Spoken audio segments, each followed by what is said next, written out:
if you're not watching Venus transiting the sun, I'm glad you're able to join us. I am so thrilled to have with me here in the studio Kyle, who is a co-creator of Faetopia. Welcome to the show, Kyle. Thank you, Stephen. I'm really glad to be here right now. Me too, and you know, Venus is of course stealing the spotlight perhaps, but tell me, what is Faetopia about, and what is your involvement in it?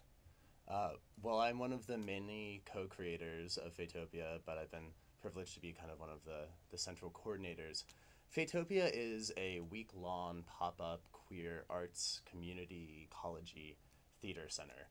You know, it can't really easily be described. It encompasses a lot of different aspects and a lot of different collaborators. So we've got over 60 events coming in right now. We've got dozens of different artists involved. It's an immense project. I've actually been watching or monitoring the website, which is www.faetopia.com, and you've been making some incredible changes to that. Why don't you describe some of the various areas that you're going into? You have history, you've got theatre, you've got sex that I'm sure we'll get to later on in the show. But talk us through some of these things on the website. Yeah, so it's, like you said, www.faetopia.com, and that's spelled Faetopia. And so we've got a number of different areas that we wanted to highlight as just kind of general areas that we in our community highlight. So the first one, of course, is community itself. Faetopia is a community-created event. It's very grassroots. It's a number of different organizations and individuals and artists and all different kinds of participants coming together to create this.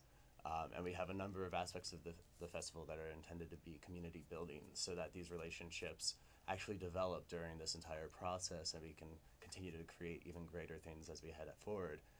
Another main area of Faetopia is the visual arts. Last time, when we had Faetopia 2 years ago, in 2010, the visual arts was very much focused on two different areas. We had a absolutely amazing installation in the theater side of the festival done by Brian Busta, also known as Chickpea. And then we also had an eco-homo set up on the other side, which I was the main coordinator of that year. And eco-homo was a number of different art projects, mostly centered around the BP Gulf of Mexico oil spill that had happened earlier that year. And we had workshops and different activities focused around that as well. I remember that actually, and what the special thing about that was you actually created a fake oil, crude oil, and yeah, I think you had Dot take the most amazing photographs interpreting how faggots or fayboys dealt with the oil. You know, some were pouring it into their mouths, others were having it in little cocktail, martini glasses, and it was like a very creative reinterpretation of the disaster that was unfolding. Yeah, Dot, AJ, and myself all worked on that photo series, and it was called Crude Addictions, and it was meant to be about the first step when they're talking about addiction is recognizing that you have an addiction. So it was recognizing that we all do have an addiction to oil, and just trying to bring attention to that fact. So 2 years ago you had basically two areas. This year you've got rather more going on, don't you? How much bigger is it this year versus last? I mean, 2 years ago.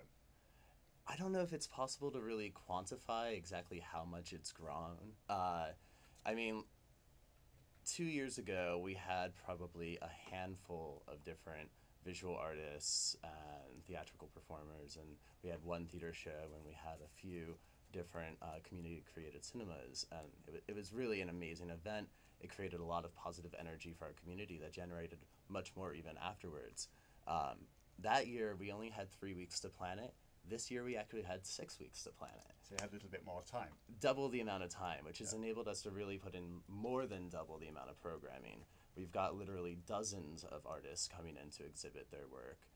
We've got dozens of different workshops ranging from DIY cosmetics to climate action to we've got Occupride meetings, we've got a keto, we've got yoga and breath work happening, we've got a sensual cock massage workshop happening at one point. Oh yeah, so there's a lot happening, and then we also have, of course, theater or theatrical type performances every night.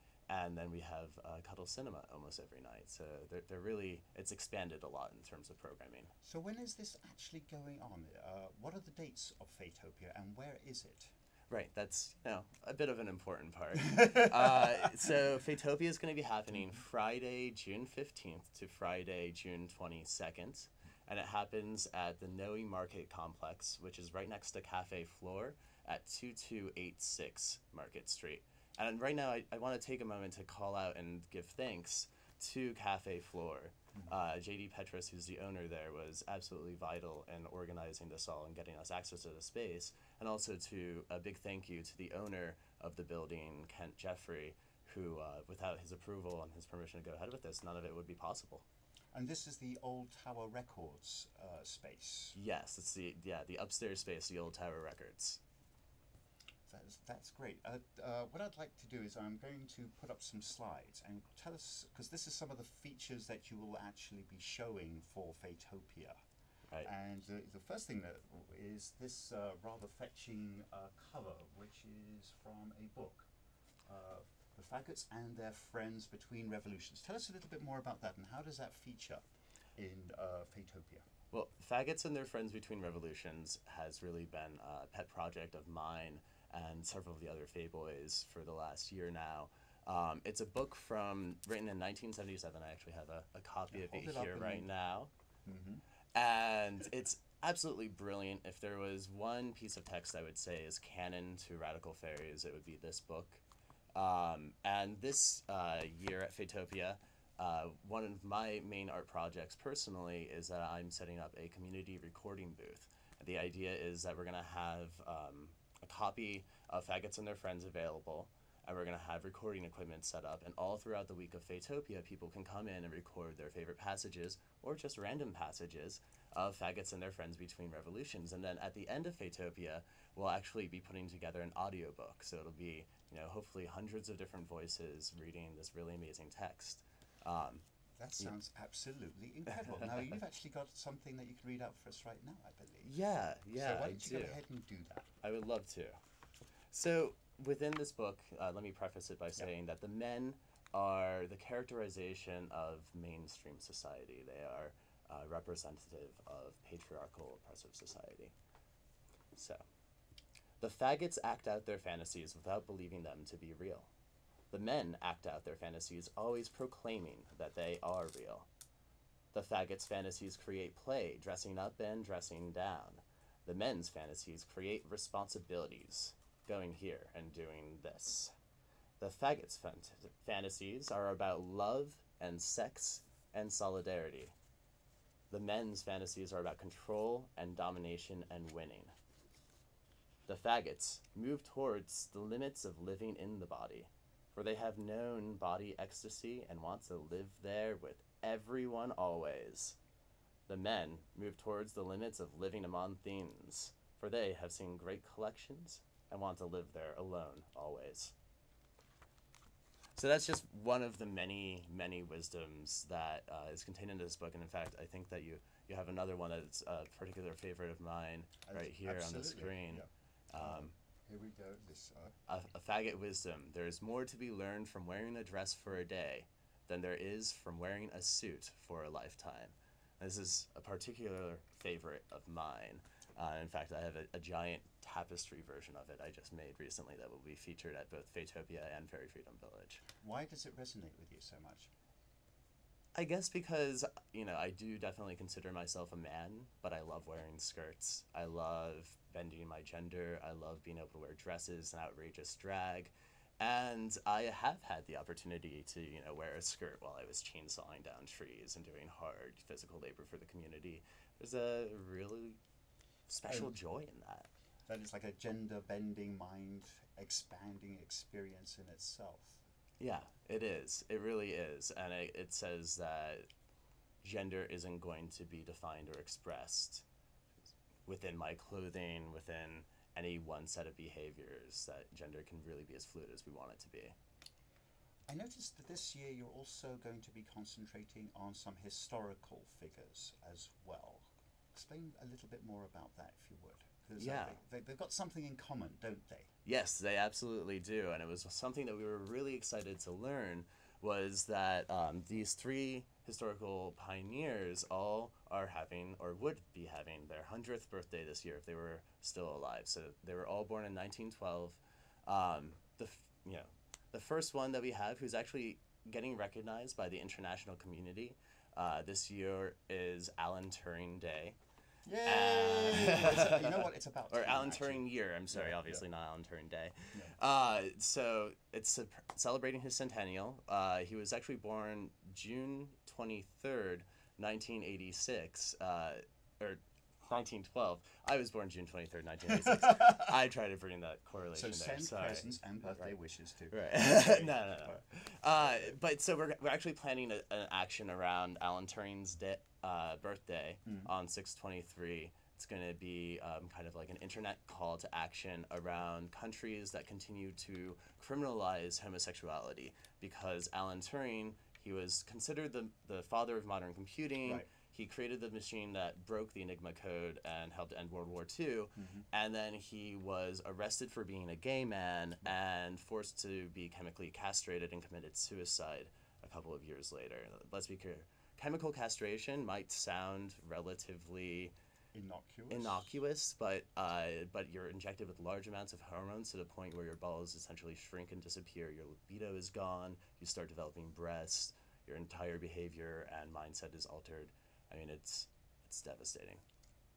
Okay, let's move on to some of Alan Turing is a personal hero of mine because of what he actually did to help win the war for the British and the Allies in breaking the code. So I love this man, and the fact that you're actually honoring him as part of Gay Pride, I get shivers up my spine just thinking about it, actually. Let's concentrate on some of these other notables, these two others. Who else do you have? Who else are you honoring? Bayard Rustin is another man that we are honoring this year. And Bayard Rustin was a pioneer in the civil rights movement. He actually taught nonviolent tactics and civil disobedience to Martin Luther King Jr. And that's Bayard Rustin right there. He was the main organizer of the million. Yeah, in the middle man at the podium. Right. Looking fierce as all hell, if I do say so myself. Yes. And so, Bayard was an incredible organizer, did a lot of amazing work for the civil rights movement, was a close advisor to Martin Luther King Jr., and then certain elements of the civil rights movement at that time that may have had some government collusion made threats that they would reveal a false relationship between Martin Luther King Jr.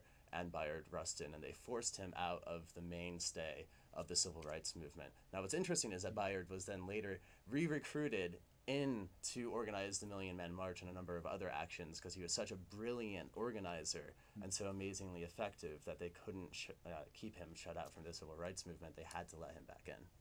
That is fascinating. Okay, who's number 3?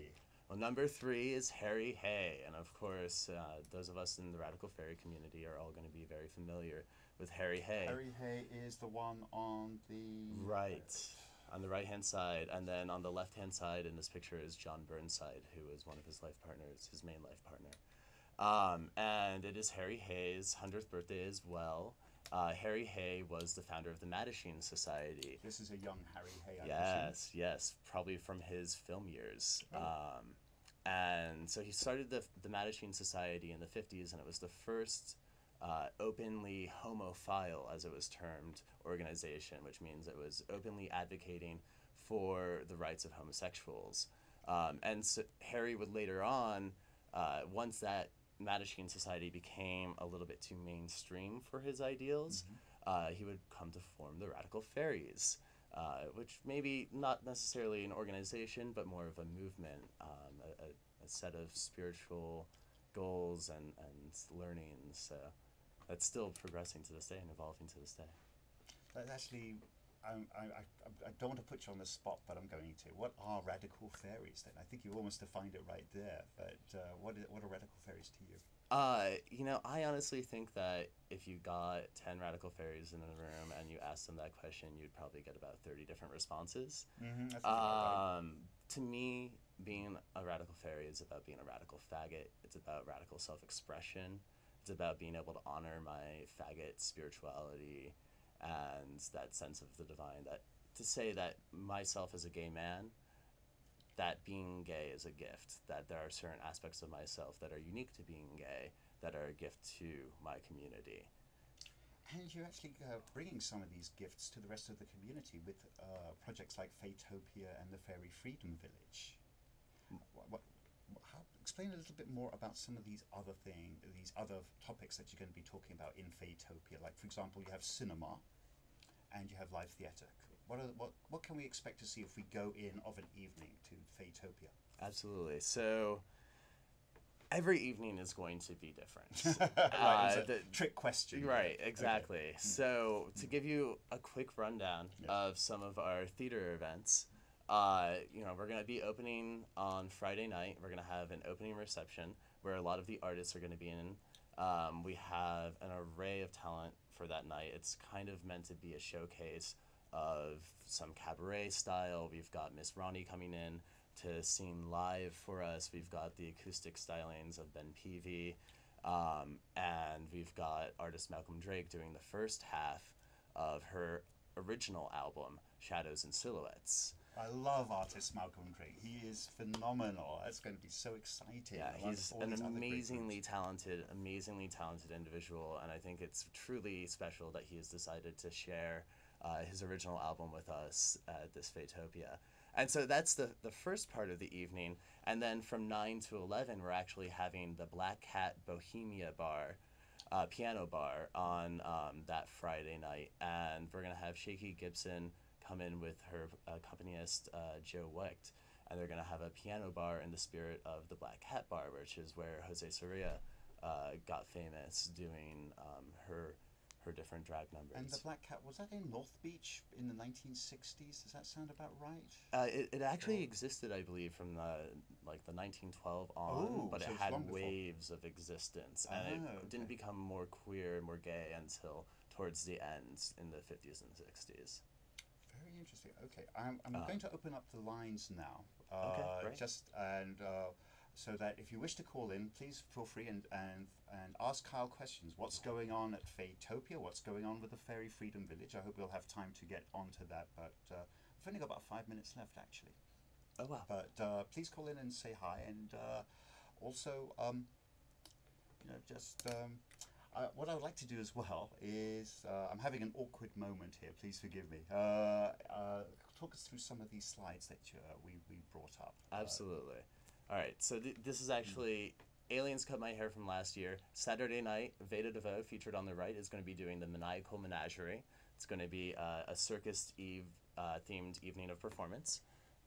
So that's scenes from Aliens Cut My Hair, which was the main show of Faetopia last year. 2 years ago, wasn't it? 2 years ago. Yeah. 2 years. The last Faetopia, which happened 2 years ago. And Brian Chickpea did the backlighting production for that, and this is all Aliens Cut My Hair as well, right? And yes, and we actually have Suppository Spelling returning this year to star in That Guy Is Dead, which is going to be the main theatrical performances of Sunday night and Wednesday night. It's Drama Bin Laden's new dragsicle. I don't know if you've seen any of his work. It's absolutely stunning. He takes all of these multimedia clips and drag numbers and weaves it into an original performance based off of pop culture.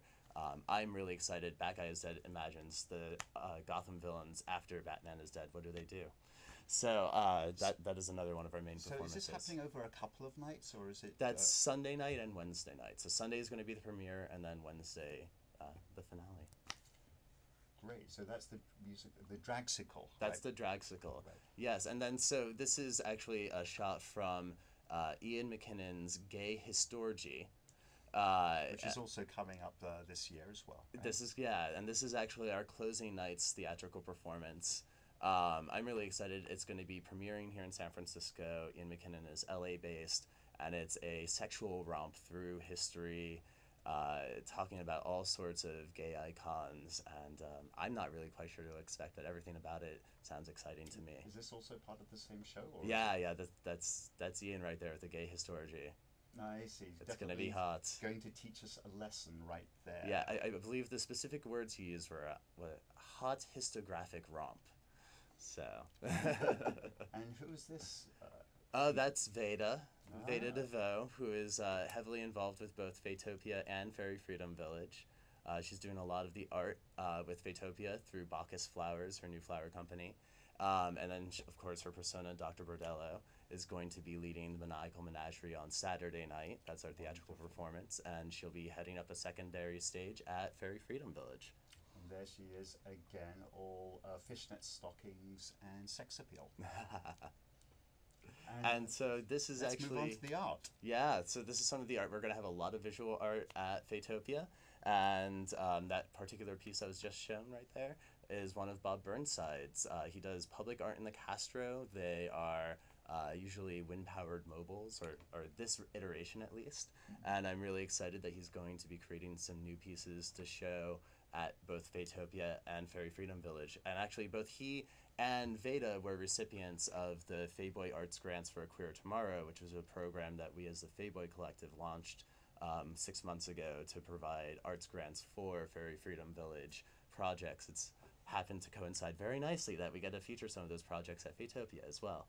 And the village as well. Yeah, right? yeah, both of those. We've got just under a minute left, as a matter of fact. You can actually see Bob's work also in the Castro, next to Walgreens, and hanging next to the Castro Theatre as well. Yeah, and if you move forward a little bit more with these pictures, there's, let's see who else we get to. There's a couple more artists. That's Aliens Cut My Hair again. That's Chickpeas art right here, is what we're looking at. Right. He does large-scale, experiential, day-glow themed art. He's really prolific in San Francisco, involved with Comfort and Joy a lot, and he does. This was an amazing one. This was a mobile solstice.